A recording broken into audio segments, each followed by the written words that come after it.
अस्सलामुअलैकुम matric class students. आज हमारी क्लास नंबर 23 है इंशाअल्लाह और एक्सरसाइज 2.7 के हमने क्वेश्चन नंबर 11 तक अटैम्प्ट कर लिए थे। तो आज हम इंशाअल्लाह पेज 11 तक हमने अटैम्प्ट कर लिए थे। आज हम नेक्स्ट पेज से इंशाअल्लाह क्वेश्चन नंबर 12 अटैम्प्ट करेंगे। ठीक है, क्वेश्चन नंबर 12 हम राइट कर लेंगे as it is. Question number 12 क्या है हमारा? 216 whole power 2/3, 25 whole power 1/2, then 1/25 whole power -3/2। ठीक है, बुक से देख के आप question as it is write कर लें। अब देखें हमें सबसे पहले क्या करना है। सबसे पहले क्वेश्चन में राइट कर लेता हूँ ताकि आपको एक दफ़ा और समझ आ जाए। 216 whole power 2/3, 25 whole power 1/2, 1/25 whole power -3/2। Clear? अब देखें हम सबसे पहले स्टेप क्या करते थे कि अगर किसी टर्म की पावर नेगेटिव है तो सबसे पहले हम पॉजिटिव करेंगे। तो 1/25 की पावर नेगेटिव है, बाकी दोनों की पॉजिटिव है, तो सबसे पहले इसकी पावर को पॉजिटिव करेंगे। बाकी सब एज इट इज़ रहेगा। 216 एज इट इज़ रहेगा, 25 एज इट इज़ रहेगा। ठीक है, जिसकी पावर नेगेटिव हो पॉजिटिव करना हो तो उस टर्म को रेसिप्रोकल कर देते हैं, यानी 25 ऊपर आ जाएगा, 1 नीचे आ जाएगा। 25 ऊपर आ जाएगा, 1 नीचे आएगा, और नीचे 1 जब आता है डिनोमिनेटर में तो लिखते नहीं हैं, तो ये क्या हो गया 25 पावर 3/2। क्लियर? यहाँ पे हमने इसको रेसिप्रोकल किया है, 1 नीचे चला गया और नीचे 1 जाकर डिनोमिनेटर में, इसलिए हम लिखते नहीं हैं। अब देखें रूल भी क्या पढ़ा था हमने कि जिस नंबर की पावर फ्रैक्शन में हो उस नंबर को एलसीएम के थ्रू ब्रेक कर दें। तो 216 को हम ब्रेक करेंगे एलसीएम के थ्रू। ठीक है, 216। अब आप बोलेंगे 2 से ब्रेक करें। 2 से ब्रेक करेंगे तो आंसर सेम ही आएगा, लेकिन देखें यहाँ पे 3 पावर है डिनोमिनेटर में। ठीक है, पावर की। तो 216 को किसी ऐसे नंबर में ब्रेक करें जिसकी पावर 3 हो, डायरेक्ट कटिंग हो जाए तक। ठीक है, अगर मैं 2 से ब्रेक करूँगा जब भी आंसर सेम आएगा, लेकिन मैं 6 से अगर ब्रेक करूँगा 6 36 6 एंड 6 1 यानी 6 टाइम्स आ गए। तो 216 को मैं क्या यूँ लिख सकता हूँ, 6 क्यूब बिल्कुल लिख सकता हूँ। इसको ब्रेक कर दिया और ये पावर अपनी जगह रहेगी। इसी तरह 25 को जब ब्रेक करेंगे आप एलसीएम लेकर तो किस में ब्रेक होगा, 5 स्क्वायर में। ठीक है, बार बार एलसीएम लेने की ज़रूरत नहीं है। तो 25 5 स्क्वायर में ब्रेक होगा, उसके बाद ये भी 5 स्क्वायर में ब्रेक होगा, और ये वाली पावर एज इट इज़ रहेगी और स्क्वायर रूट सेम रहेगा। ठीक है, इसके बाद क्या करेंगे, ये दोनों पावर मल्टीप्लाई हो रही हैं आपस में, यहीं पर इसकी छुट्टी हो गई। ये दोनों पावर मल्टीप्लाई हो रही हैं, 2 से कट हो गया और ये 2 से कट हो गया। 6 की पावर स्क्वायर रिमेनिंग बची, और ब्रैकेट 5 की पावर 1 रिमेनिंग बची, नहीं लिखेंगे, और इसके बाद 5 की पावर क्यूब रिमेनिंग बची। यहाँ तक समझ आ गया आप लोगों को? अब देखें 6 स्क्वायर सेम रहेगा। ठीक है, 5 और 5 सेम है, बेस सेम है। जब बेस सेम हो तो पावर आपस में क्या हो जाती हैं, माइनस, यानी ये 1 नीचे ले आया मैं, पावर माइनस हो जाती हैं। क्यूब रूट सेम रहेगा, और 6 स्क्वायर, यहाँ पे क्या रिमेनिंग आ गए, 3 - 1 2। अब ये स्क्वायर जो है, ये स्क्वायर 6 के साथ भी है, 5 के साथ भी है। 6 का स्क्वायर इस 2 से कट गया, इस 2 का स्क्वायर इस रूट से कट गया। ठीक है, ये स्क्वायर रूट दोनों के साथ था ना, यानी ये यूँ लिखा हुआ था, हम यूँ भी लिख सकते हैं इसको। ठीक है, अगर एक स्टेप बनाना चाहें तो, एक स्टेप बढ़ाना चाहें तो यूँ भी लिख सकते हैं। ठीक है, तो ये स्क्वायर इस रूट से कट गया, ये स्क्वायर इस रूट से कट गया, तो क्या आंसर आ गया, 6/5। ठीक है, ये आंसर आ गया। लेकिन आपको पता है जब डिनोमिनेटर में स्मॉलर नंबर होता है तो हम क्या करते हैं, रफ वर्क में डिवाइड करते हैं ताकि होल फ्रैक्शन में आंसर आ जाए। तो 6 5। ठीक है, आप बच्चों छोटी क्लासेस में काम करते होंगे ये, तो इसको होल फ्रैक्शन में किस तरह लिखते हैं, ये 1 ऊपर चले जाएगा, ये वाला 1 साइड में आ जाएगा, ये 5 नीचे आ जाएगा। इधर देखें, इसका आंसर क्या होगा, ये वाला 1 ऊपर आ जाएगा, ये वाला 1 साइड में आ जाएगा, और ये वाला 5 नीचे आ जाएगा आंसर। ठीक है, इसके बाद जल्दी से क्वेश्चन नंबर 13 राइट करें अपने बुक से। Question number 13। ठीक है, क्वेश्चन नंबर 13 ये रहा क्वेश्चन नंबर 13। ठीक है, मैं राइट कर रहा हूँ, आपके पास आपकी बुक होनी चाहिए। 2 ये क्वेश्चन है, ठीक है। 2 एक्सपोनेंट 1/3, इस डॉट का मतलब है मल्टीप्लाई, ठीक है, इस डॉट का मतलब है मल्टीप्लाई। 12 1/2 27 1/3, मैं बड़ा बड़ा इसलिए लिख रहा हूँ ताकि आपको सही नज़र आए कैमरे में, ठीक है। 5 1/2 10 1/2 4 minus 1/3 18 1/2 81 1/4। क्वेश्चन रिपीट कर लेते हैं। 2 1/3 12 1/2 27 1/3 5 1/2 10 1/2 4 minus 1/3 18 1/2 81 1/4, ठीक है। अब इसमें भी सिंप्लीफाई करना है। सबसे पहले क्या रूल है कि अगर किसी टर्म की पावर नेगेटिव है तो उसको पॉजिटिव करें, ठीक है। ये पॉजिटिव है, सेम रहेगी,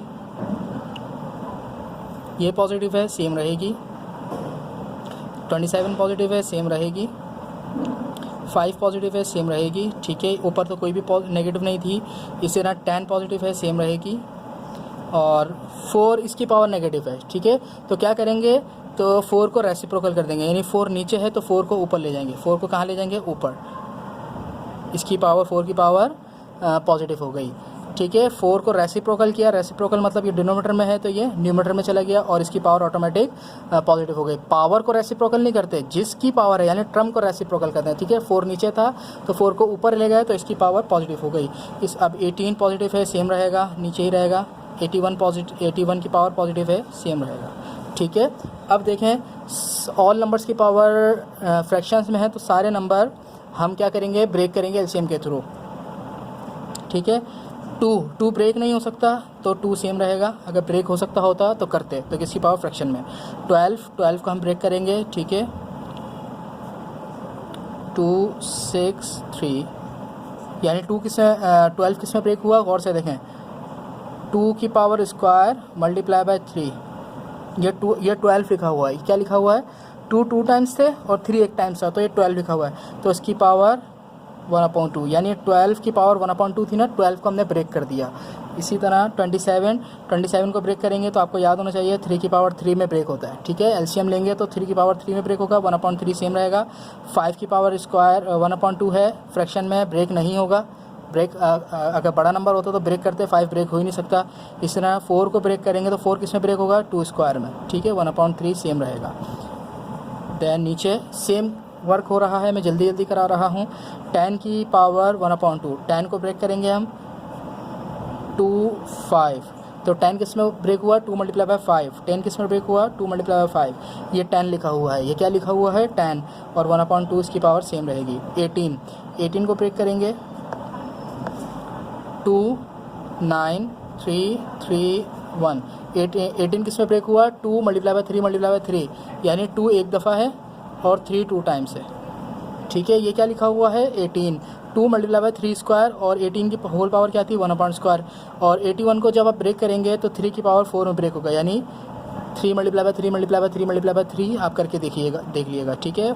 अब देखें पावर सबको दे देंगे, ये एज इट इज़ रहेगा, ठीक है। थोड़ा लेंथी क्वेश्चन है लेकिन रूल्स वही अप्लाई हो रहे हैं। ये पावर दोनों के साथ है, दोनों को दे देंगे, ठीक है। इसके पावर पहले से 2 थी, 1/2 आ गई, और 3 के पास कोई पावर नहीं थी तो 1/2 उसको दे दी, ठीक है। कोई पावर नहीं होती तो 1 होती है, यानी 1 डायरेक्ट मल्टीप्लाई हुई तो डायरेक्ट आ गई। 3 से कट कर दें, डायरेक्ट छुट्टी हो गई।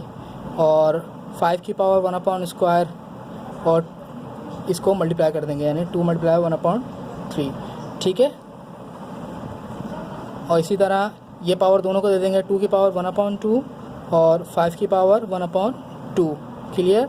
इसी तरह ये पावर दोनों के साथ है, 2 की पावर 1/2 और 3 की पावर पहले से 2 थी और 2 से कट हो जाएगी, इसी स्टेप में काट दें, छुट्टी हो जाएगी, ठीक है। 3 बचा, 4 से कट हो जाएगा, क्या बचा, 3। यहाँ तक समझ आ गया। अब देखें जो बेसिस सेम है उनकी पावर को हम प्लस कर देंगे। सबसे पहले तो देखें ये और ये सेम थे तो छुट्टी कर दें, ठीक है। डिनोमिनेटर और न्यूमिनेटर में जो टर्म सेम होती है उसकी छुट्टी हो जाती है, यानी डिवाइड का रूल है जो छोटी क्लास में हमने पढ़ा होगा, ठीक है। तो छुट्टी हो गई। अब न्यूमिनेटर में देखें कौन कौन सी बेस सेम है उन सबकी पावर को प्लस कर दें, वही वाला रूल अप्लाई हो रहा है। मल्टीप्लाई करते वक्त बेस सेम हो तो पावर आपस में प्लस हो जाती हैं। 2 2 2 ये तीनों बेस सेम है, एक दफ़ा लिखेंगे, तीनों की पावर को क्या कर देंगे प्लस, यानी 1/3 एक दफ़ा लिख देंगे और ये तो छुट्टी हो गई, ठीक है। यहाँ पे क्या पावर बची 1, इसी तरह यहाँ पे क्या पावर बचे 2/3, इसको सॉल्व करेंगे तो क्या पावर बची 2/3, यानी ये वाला 2 ये वाला 2 और ये वाला 2 इन सबको मिला के लिख दिया। बेस एक दफ़ा लिखी है, पावर प्लस कर दी। उसके बाद ये 3 और ये 3 इस दोनों मल्टीप्लाई हो रहे हैं, बेस सेम है, बेस एक दफ़ा लिखेंगे, पावर प्लस कर देंगे, ठीक है। यहाँ डिनोमिनेटर में न्यूमिनेटर में सब कुछ हो गया। अब डिनोमिनेटर में आते हैं, 2 और 2 सेम है, सेम लिखेंगे 1/2 और 1/2 प्लस कर देंगे, ठीक है। इसके बाद 3 और 3 सेम है, इसकी पावर 1 इसकी पावर 1, 1 + 1, क्लियर। अब देखें ये फ्रैक्शन वाले प्लस माइनस हो रहे हैं, ये सारे एक्सपोनेंट के अंदर देखें कितनी बड़ी एक्सपोनेंट आ गई। आपको याद होना चाहिए 8 क्लास में आपने अच्छी तरह पढ़ा है कि फ्रैक्शन वाले प्लस माइनस क्रॉस मल्टीप्लिकेशन के थ्रू होते हैं। क्रॉस मल्टीप्लिकेशन के थ्रू, क्रॉस मल्टीप्लिकेशन किस तरह होती है, यूँ कर देंगे, ठीक है। या तो एलसीएम के थ्रू कर लें कि 3 और 3 का एलसीएम लेंगे तो 3 आएगा नीचे, ठीक है। इस फ्रैक्शन को अब मैं एलसीएम पूरा नहीं करवाऊंगा आप लोगों को, आप लोगों का एलसीएम आना चाहिए, आप लोग मैट्रिक क्लास में हैं, 8 क्लास में पढ़ के आए हुए हैं। तो 3 और 3 का एलसीएम लेंगे 3 आएगा, फिर 1/3 की फ्रैक्शन को 3 से मल्टीप्लाई करेंगे तो 1 आ जाएगा, और 1 को 3 से मल्टीप्लाई करेंगे तो 3 आ जाएगा। 2/3 को मल्टीप्लाई करेंगे 3 से तो 3 से कट होकर 2 आ जाएगा। एलसीएम वाला रूल, एलसीएम नहीं आता तो आप अलग से एलसीएम सीखें, ठीक है। अब मैं एलसीएम यहाँ पे करूँगा तो वो बहुत रफ वक्त बड़ा हो जाएगा। इसी तरह यहाँ पर हम एलसीएम लेंगे तो एलसीएम 2 आ जाएगा, और इस फ्रैक्शन को 2 से मल्टीप्लाई करेंगे तो 1 आएगा, इस फ्रैक्शन को 2 से मल्टीप्लाई करेंगे तो 2 आएगा, ठीक है। इसी तरह यहाँ पर हम एलसीएम लेंगे तो एलसीएम लेंगे तो 2 आएगा, इस फ्रैक्शन को 2 से मल्टीप्लाई करेंगे 1 आएगा, इस फ्रैक्शन को 2 से मल्टीप्लाई करेंगे 1 आएगा। इसी तरह यहाँ पे तो एलसीएम नहीं होगा तो क्या फ्रैक्शन नहीं थी, यहाँ पे डायरेक्ट आंसर आ जाएगा 3 की पावर स्क्वायर, ठीक है। अब देखें प्लस करें 4 6/3, यहाँ पे प्लस करें 3/2 और यहाँ पे प्लस करें 2/2 और ये तो सेम रहेगा, ठीक है। अब देखें डिनोमिनेटर और न्यूमिनेटर में बेस सेम है तो एक दफ़ा लिखेंगे, डिवाइड हो रहे हैं तो पावर आपस में क्या होंगी, सबसे पहले ऐसा करें इनको कैंसलेशन कर लें, 3 × 3 3 × 6, यहाँ पे क्या बची स्क्वायर, ठीक है, और यहाँ पे 3/2 ही बची, यहाँ पे 2 से कट हो गई, 2 बचा और यहाँ पे 3 की पावर स्क्वायर बची, क्लियर। अब देखें गौर से, यहाँ पे बेस सेम है, बेस एक दफ़ा लिखेंगे पावर माइनस हो जाएगी, ठीक है। बेस सेम है, बेस एक दफ़ा लिखेंगे पावर माइनस हो जाएगी। ये रफ वर्क नहीं है, आप लोग नेक्स्ट पेज पे कीजिएगा, ठीक है। मैं आगे नहीं कर रहा ताकि मुझे बार बार पेज पलटना पड़ेगा। तो अब क्या करेंगे, 2 की पावर 1 आ गई और यहाँ पे इसको वापस क्रॉस मल्टीप्लिकेशन करेंगे एलसीएम के थ्रू, कि एलसीएम 2 आएगा, इस फ्रैक्शन को 2 से मल्टीप्लाई करेंगे तो 3 आ जाएगा, 2 को 2 से मल्टीप्लाई करेंगे तो 4 आ जाएगा, ठीक है। इसके बाद क्या आ जाएगा 2 की पावर 1 देन 3 की पावर -1/2, ठीक है। क्या आ जाएगा -1/2। आपको याद होगा कि जिस नंबर की पावर माइनस में होगी, नेगेटिव होगी, उसको पॉजिटिव करेंगे। 2 की पावर 1 रहेगी, 1 लिखने की ज़रूरत नहीं है। 3 की पावर 1/2, यानी इसको हमने रेसिप्रोकल कर दिया, न्यूमरेटर में से डिनोमिनेटर में लिया है पावर पॉजिटिव करने के लिए। यहाँ से काम मैं आगे करा रहा हूँ, क्या है, क्या आंसर आया हमारा 2 3 पावर 1/2, ठीक है। अब गौर से देखें, रिवर्स काम करना है हमें। क्या मैं इसको यूँ लिख सकता हूँ, 1/2 की जगह स्क्वायर की वैल्यू क्या होती है 1/2, ठीक है। तो मैंने रिवर्स काम किया, अगर मैं स्क्वायर रूट खोलूँगा तो इसकी वैल्यू 1/2 आती है, तो मैंने रिवर्स काम कर लिया। और आपको याद होगा हमने एक्सरसाइज 2.5 में ये रूल पढ़ा था कि अगर किसी क्वेश्चन के डिनोमिनेटर में रूट आ जाए तो उसको हम रैशनलाइज कर देते हैं। किस तरह उसको रैशनलाइज कर देते हैं, किस तरह, मल्टीप्लाई एंड डिवाइड बाय √3, ठीक है। मल्टीप्लाई एंड डिवाइड बाय √3, ये एक्सरसाइज 2.5 का रूल था। यानी क्वेश्चन के साथ एक दफ़ा मल्टीप्लाई कर देंगे ऊपर, एक दफ़ा डिवाइड कर देंगे नीचे। अब क्या करेंगे, ये सिंपल नंबर, ये रूट नंबर बराबर लिख देंगे, रूट नंबर एक साथ लिख देंगे, ठीक है। पेयर बनेगा, पेयर बन के बाहर आएगा, आंसर इज दिस, ठीक है। बहुत लेंथी क्वेश्चन था, लेकिन क्वेश्चन पे नहीं जाए, रूल्स पे जाएं, ठीक है। हमने सबसे पहले क्या किया, नेगेटिव पावर थी उसको पॉजिटिव के ऊपर लाकर, फिर हर किसी का हमने एलसीएम के थ्रू ब्रेक कर लिया। ब्रेक करने के बाद हर किसी को एक्सपोनेंट दे दी और फिर एक्सपोनेंट को एक्सपोनेंट से हमने मल्टीप्लाई किया और फिर जो बेसिस सेम थी उनकी एक दफ़ा लिख के उसकी पावर प्लस कर दी।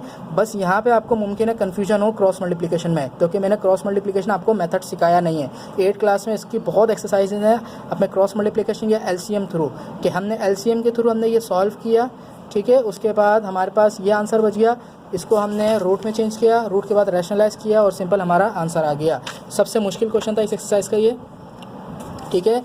इतना इंपॉर्टेंट नहीं था ये, इंपॉर्टेंट आपके सामने यही वाले क्वेश्चन है। 6, 7, 8, 9 और 13 इंपॉर्टेंट नहीं है। इसके बाद क्वेश्चन नंबर 14, लास्ट क्वेश्चन है एक्सरसाइज का, 4 3 स्क्वायर डिवाइडेड बाय 4 2 क्यूब। यहाँ पे आपको एक छोटा सा पॉइंट समझाया हुआ है, गौर करें। बहुत आसान क्वेश्चन है और ये एमसीक्यूज़ है, ये एमसीक्यूज़ में आता है, ये क्वेश्चन एमसीक्यूज़ में आता है, ठीक है। ये क्वेश्चन लिखा हुआ होगा और बोला जाएगा इसका आंसर क्या है। डायरेक्ट एमसीक्यूज़ में आपको टिक करना होगा।